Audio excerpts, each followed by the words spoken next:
Hi friends, இது உங்கள் சுமிpokkisham. எல்லோரும் எப்படி இருக்கீங்க? நல்லா இருக்கீங்களா? இன்றைக்கி நான் உங்ககிட்ட ஷேர் பண்ணுறது 2 days vlog தாங்க. காலையில் டேரனுக்கு வந்து லஞ்ச் ரெடி பண்ணிகிட்ருக்கேன். காலையிலேயே டீயும் போட்டு வச்சுட்டேங்க. இன்றைக்கி பாஸ்மதி ரைஸில் தான் முட்டை சாதம் செஞ்சு தரப்போகிறேன். பார்த்தீங்கன்னா முட்டையெல்லாம் நான் வந்து ஃப்ரிட்ஜில் வைக்காமல் இப்படி வெளியே வச்சு சாப்பிடும்போது ரொம்ப நல்லா இருக்குங்க. நீங்கள் ஃப்ரிட்ஜில் வச்சுட்டிங்கன்னா லப்பர் மாதிரி மாறிடுது. அப்படி தான் இருக்குமான்னு எனக்கும் தெரியல. எனக்கு அப்படி தான் தெரியுது. லப்பர் மாதிரி இருக்குது. மாவு அரைச்சி வச்சுருக்கிறது இருக்குது. காலையில் இட்லி ஊற்றிடலாம் அப்படின்ட்டு. பார்த்தீங்கன்னா இன்றைக்கி வந்து முட்டை சாதத்துக்கு வந்து நான் வந்து எப்படி செய்கிறேன்றதை நான் உங்கள்கிட்ட ஷேர் பண்ணுறேன். எப்போயும் நம்ம வந்து சாதம் வடிக்கிற ரைஸ் இருக்குல்லங்க, பொன்னி ரைஸில் தான் நம்ம வந்து செஞ்சு கொடுப்போம். நான் வந்து பாஸ்மதி ரைஸ் இருந்துச்சு, சரி அதில் செஞ்சு கொடுக்கும்போது இன்னும் கொஞ்சம் டேஸ்ட்டாகவே இருக்கும். சைட் டிஷ் எதுவுமே தேவையில்லை. பாஸ்மதி ரைஸோடைய அந்த ஸ்மெல்லோடு ரொம்ப நல்லாயிருக்குங்க முட்டை சாதம். அதனால் 2 பெரிய வெங்காயத்தை வந்து பொடிசாக கட் பண்ணி எடுத்துக்க போகிறேன். நான் டேரனுக்கு மட்டும்தாங்க இன்றைக்கி ரைஸ் ரெடி பண்ணுறேன். ஆனால் 2 வெங்காயத்தை கட் பண்ணி எடுத்துக்கலாம். ரேஷ்மா டேரன் 2 பேருக்கும் சமைக்கும் போது காலையில் எப்பயும் லஞ்ச் எப்படி ரெடி பண்ணுவோமோ அந்த மாதிரி ரெடி பண்ணி தருவேன். இப்போ டேரனுக்கு மட்டும் தான் நம்ம சமைக்கிற மாதிரி இருக்குது. அதனால் அவன் என்ன சொன்னான், அவனுக்கு பிடிச்சதெல்லாம் செஞ்சு தர சொல்லி அப்படி தான் சமைச்சு தந்துட்டுருக்கேன். கொஞ்சம் எக்ஸ்ட்ரா செய்கிறது ரேஷ்மா சாப்பிட்டுப்பாங்க. ஆனால் டேரனுக்காக நான் வந்து பாஸ்மதி ரைஸ் சேர்த்து தான் செய்கிறேன். இந்த மாதிரி நீங்கள் பாஸ்மதி ரைஸ் சேர்த்து செய்யலைன்னா ஓகே பரவாயில்ல, நீங்கள் வந்து பொன்னி ரைஸில் கூட செஞ்சுக்கலாம். ஆனால் இருந்துச்சுன்னா நம்ம செஞ்சு கொடுக்கும்போது இன்னும் டேஸ்ட் கொஞ்சம் ரொம்ப நல்லாவே இருக்கும். 2 பச்சை மிளகாவையும் கட் பண்ணிவிட்டு 1 தக்காளியை பொடிசாக கட் பண்ணி எடுத்துக்கலாங்க. நம்ம கட் பண்ணி எடுத்துகிட்டு மசாலாலாம் சேர்த்துட்டு செய்ய வேண்டியதான் முட்டை ரைஸு. நான் அவனுக்கு தனியாக சமைச்சிட்டு அடுத்து எங்களுக்கு தேவையான சாதம் வடிச்சிட்டு, ஏன்னா நாங்கள் 3 பேர் சாப்பிட்றதுக்கு சாதம் குழம்புலாம் ரெடி பண்ணிவிட்டு நாங்கள் வந்து ஒரு புது வீடு வந்து பார்த்துருக்கோங்க. இந்த வீடு வந்து ரொம்ப சின்னதாக இருந்தது. கொஞ்சம் வந்து ஸ்பேஸ் வந்து ரொம்ப அதிகமாக எதிர்பார்க்குறாங்க பசங்க எல்லாருமே. எனக்கும் கொஞ்சம் பெரிய வீடாக போகலாம் அப்படின்ட்டு தான். மற்றபடி வேறு ஒன்றுமே இல்லை. என்னுடைய மெமரிஸான வீடு இந்த வீடு. ஏன்னா நம்மளுடைய யூடியூப் வந்து ஆரம்பித்தது இந்த கிச்சனில் தான். அதனால் நான் என்னுடைய மறக்க முடியாத என்னுடைய வீடுன்னு நான் சொல்லுவேன். நான் இருந்த வீடாக இருந்தாலும் சரிங்க, எப்பயுமே நமக்கு வந்து நம்ம இருக்கிற வீடு எல்லாமே நம்ம ரொம்ப பிரியமாக இருக்கிற ஒரு சந்தோஷமான வீடாக தான் நம்ம வச்சுப்போம். அப்படி தான். ஆனாலும் நான் சரி கொஞ்சம் பெரிய வீடாக பார்க்கலாம் அப்படின்னு பார்த்தேன். ஏன்னா எங்கள் வீட்டில் வந்து ஒரு ஃபங்க்ஷன் வச்சாலும் இடமே இருக்காது. சரி அதனால் இடம் பத்தாதுங்க. அதனாலேயே முக்கால்வாசி பார்த்திங்கன்னா ஹாலில் தான் 2 பேரும் வந்து படுக்கிற மாதிரி இருக்கும். கொஞ்சம் கஷ்டமாக தான் இருந்தது. எனக்கும் இங்கேருந்து போகிறது ரொம்ப வந்து வருத்தமாக இருந்தது, இந்த வீட்டில் வந்து வேறு வீடு போகிறது. சரி கொஞ்சம் பெருசாக பார்க்கலாம் அப்படி தான் பார்த்துட்டு இருந்தேன். நான் வந்து எதுவாக இருந்தாலுமே ப்ரேயரில் தான் வைப்பேன். அப்படி நான் ப்ரேயர் பண்ணிவிட்டு சரி நான் உங்களோட சித்தமாக இருந்தால் நான் வேறு வீடு கிடச்சா நான் போகலாம் அப்படின்னு தான் இருந்தேனே தவிர, இன்றைக்கி வரைக்கும் எங்கள் ஓனருக்கும் எங்களுக்கும் ரொம்ப வந்து ஒரு பிரியமான ஒரு நட்பில் தான் நாங்கள் இருக்கிறோம். அதனால் வந்து வீட்டிலேருந்து நாங்கள் போகிறதெல்லாம் வந்து இது வரைக்கும் எல்லா வீட்லேயுமே அப்படி தான் இருந்திருக்கேன். நாங்கள் போகிறது அவங்களுக்கே கொஞ்சம் வருத்தமாக தான் இருந்துச்சு. சொல்லியிருந்தோம், சரி நாங்கள் பார்த்துட்டே இருந்தோம். அதுக்கேற்ற மாதிரி கிடச்சிச்சிங்க. ப்ரேயரில் வச்சு நான் எப்படி எதிர்பார்த்தனோ சேம் அதே மாதிரி எனக்கு வந்து வீடு வந்து அமைஞ்சிச்சு. சரி அமைஞ்ச பிறகு ரொம்ப வந்து போட்டு ரொம்ப மூவ் பண்ணி அப்படிலாம் நாங்கள் வீடு வந்து போகலை. போய் பார்த்தோம். உடனே நாங்கள் இப்போ போகிற வீட்டுக்கும் வந்து அவங்களுக்கும் வந்து ரொம்ப ஓகே அப்படின்னு உடனே சொல்லிட்டாங்க. நாங்களும் சரி ஓகேன்னு உடனே அட்வான்ஸ் கொடுத்துட்டோம். சரி வீடு வந்து இது வரைக்கும் யூஸ் பண்ணாத வீடு, புது வீடாக இருந்தனால எல்லாமே நம்ம பார்த்துட்டு வர்ற மாதிரி இருந்தது. ஏன்னா யூஸ் பண்ணாத வீடு இருந்துச்சுன்னா உங்களுக்கு எப்படி இருக்கும், புது வீடு கட்டிட்டு அப்படியே யூஸ் பண்ணலன்னா. அதனால் நான் கொஞ்சம் எனக்கு தேவையான லைட்டெல்லாம் வந்து நான் செட் பண்ணிவிட்டு அப்படி பார்க்கறதுக்காக நான் காலையிலேயே சமைச்சு முடிச்சுட்டு நான் அந்த வீட்டுக்கு போயிட்டு நானும் ரேஷ்மாவும் சேர்ந்து தான் போய் எல்லா வேலையும் பார்த்தோங்க. அடுத்தடுத்த வீடியோ நான் உங்ககிட்ட ஷேர் பண்ணுறேன். அதனால் அப்படி தான் நாங்கள் காலையில் போனோன்னா மதியானம் ஆகும். மதியானம் வந்து திருப்பி சாப்பிட்டுட்டு திருப்பி நாங்கள் அங்கே போயிடுவோம். ஏன்னா எல்லாமே நான் செட் பண்ணி போகிற மாதிரி தான் நான் போனேங்க. எப்போயுமே நம்ம வீடு காலி பண்ணி போன பிறகு பார்த்திங்கன்னா எல்லாமே மண்ணெல்லாம் கொட்டும். அப்படி இல்லாமல் சரி முன்னாடியே செட் பண்ணலாம் அப்படின்ட்டு தான் வெங்காயம் தக்காளிலாம் வதக்கிட்டு இஞ்சி பூண்டு பேஸ்ட்டு பச்சை மிளகாத்தூள் எல்லாம் போட்டு நான் வதக்கிக்கிட்டேன். சேம் நம்ம ஏற்கனவே நான் உங்ககிட்ட ஷேர் பண்ணியிருக்கேன் இந்த முட்டை சாதம். சரி இருந்தாலும் அதை அப்படியே உங்ககிட்ட ஷேர் பண்ணுறேன். சரி நம்மளுடைய vlog வந்து குக்கிங் vlog, அதனால் குக்கிங்கோடு சேர்த்து என்னுடைய ரொட்டீனோடு அப்படியே உங்ககிட்ட ஷேர் பண்ணலாம்ல. சரி நீங்களும் நினைக்கலாம் நடுவில் நான் வீடியோ போடவே முடியலைங்க. ஏன்னா நான் அங்கே போயிட்டு வரவே எனக்கு டயர்டாகிடும். திருப்பி நம்ம வந்து வீடியோ ரெடி பண்ணி எடிட்டிங் பண்ணி போடுறது கொஞ்சம் எனக்கு ரொம்ப சிரமமாக இருந்துச்சு. அதனால தான் நான் ஷார்ட் மட்டும் மத்தியான டைமில் சாப்பிடும்போது அதை உங்ககிட்ட ஷேர் பண்ணேன்.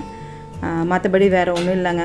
அதனால் நாங்கள் அப்படி தான் டெய்லியுமே போயிட்டு ரேஷ்மானாலும் எங்களுக்கு என்னென்ன வீட்டுக்குள்ளே தேவைகளோ அதெல்லாம் நான் ரெடி பண்ணிக்கிட்டேன். உங்களுக்கு ஒரு ஐடியா கொடுத்த மாதிரி இருக்கும் இல்லைங்க. எப்பயும் வந்து எல்லாத்தையும் ஒரே டைமில் எடுத்துகிட்டு போய் போட்டுட்டு நம்ம அதுக்கப்புறமா தான் வந்து வீட்டுக்குரிய வேலைகள்லாம் பார்ப்போம். அப்படி இல்லாமல் நான் என்னுடைய வேலைகள் எல்லாத்தையுமே உள்ளே எனக்கு என்னென்ன வந்து செட் பண்ணுமோ அதெல்லாம் ரெடி பண்ணிவிட்டு நான் வந்து வீட்டுக்கு போனேன். அதை தான் வந்து உங்ககிட்ட சரி முன்னாடியே உங்ககிட்ட ஷேர் பண்ணிடலாம் அப்படின்ட்டு அடுத்தடுத்த வீடியோவில் நான் உங்ககிட்ட அதை கண்டிப்பாக ஷேர் பண்ணுறேன்.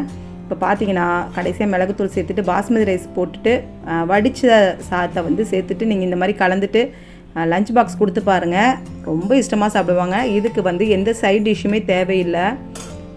அடிக்கடி போட்டிருக்கனால டீட்டெயிலாக நான் உங்ககிட்ட சொல்லலை. சரி அதை அப்படியே உங்ககிட்ட ஷேரும் பண்ணிட்டேன். அடுத்து டீ தாங்க. எங்கள் மாவா வந்துட்டார். அவர் வந்து டேரனை கூட்டிகிட்டு போய் உரத்துக்கு முன்னாடி டீ குடிச்சிட்டு போவார். அதனால் அவருக்கு டீ தான். இப்போ டீ தான் குடிச்சிட்ருக்கோம். திடீர்னு கொஞ்ச நாள் கழித்து உங்களுக்கு காஃபி குடிக்கணும் அப்படி ஒரு ஃபீல் இருக்கும். எனக்கு அப்படி இருக்கும். அதனால் நான் வந்து முக்கால்வாசி டீ குடிச்சிட்ருக்கேன். திடீர்னு ஒரு நாள் தோணுச்சுன்னா காலையில் காஃபி போட்டு குடிப்போம். இப்போ அவருக்கு டீயும் கொடுத்துடலாங்க.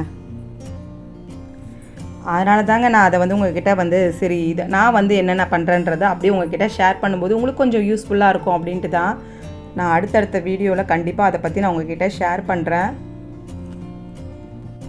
எங்கள் பாபாவோட வேலையெல்லாம் அவர் பார்க்க போகிறனால நான் இந்த வேலையெல்லாம் நான் பார்த்துட்ருக்கேங்க. இப்படிலாம் பார்க்குற ஆளே கிடையாது. இப்போ நான் எல்லாமே நானே வந்து பார்க்குற அளவுக்கு நான் மாறிட்டேன்னா பெரிய ஆச்சரியம் தான். எங்கள் பாபாவே சொன்னார், நீயே எல்லாமே அவருக்கு எந்த வேலையுமே வந்து செய்கிற மாதிரி இல்லாமல் எல்லாமே நானே பார்த்துட்டேன். அதனால் அவருக்கும் வந்து கொஞ்சம் மைண்டு ஃப்ரீ ஆகிடுச்சு. அவரோட வேலையும் அவர் பார்க்கணும் இல்லைங்க. அதனால் என் வேலையை நானும் பார்த்துட்டேன் எல்லாத்தையுமே.